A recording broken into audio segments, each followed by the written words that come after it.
জুলাই সনদ অনুষ্ঠান পুলিশ ও জুলাই যোদ্ধাদের সংঘর্ষের ঘটনা অপ্রত্যাশিত বলে জানিয়েছেন বিএনপি মহাসচিব মির্জা ফখরুল ইসলাম আলমগীর।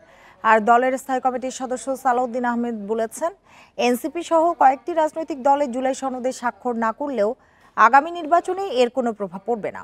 সকালে রাজধানীতে পৃথক দুটি অনুষ্ঠানে তারা এসব কথা বলেন। বিজলি কেবলসের স্কিন কোটেড ইনসুলেশন আগুন প্রতিরোধী। বিজলি কেবলস, নিরাপদ আজীবন।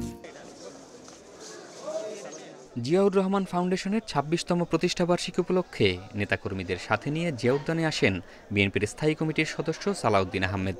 সাবেক রাষ্ট্রপতির মাজারে ফুল দিয়ে শ্রদ্ধা জানান তারা। শ্রদ্ধা নিবেদন শেষে গণমাধ্যমকে তিনি বলেন, জুলাই সনদ স্বাক্ষরের মধ্য দিয়ে দেশে নতুন গণতান্ত্রিক সংস্কৃতির যাত্রা শুরু হয়েছে। এনসিপি সহ কয়েকটি রাজনৈতিক দল এতে স্বাক্ষর না করায় বড় কোনো সমস্যা দেখছেন না তিনি। আমি বলবো না স্বাক্ষর করেনি, স্বাক্ষর করার সুযোগ উন্মুক্ত আছে।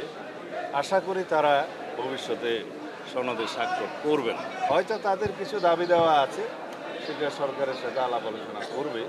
এক পর্যায়ে তারাও জুলাই সনদে স্বাক্ষর করবে বলে আমরা বিশ্বাস করি। এদিকে গ্রিন রোডে পানি উন্নয়ন বোর্ডে এক অনুষ্ঠানে বিএনপির মহাসচিব মির্জা ফখরুল ইসলাম আলমগীর বলেন, সনদ স্বাক্ষর অনুষ্ঠানে পুলিশ ও জুলাই যোদ্ধাদের সংঘর্ষ অপ্রত্যাশিত।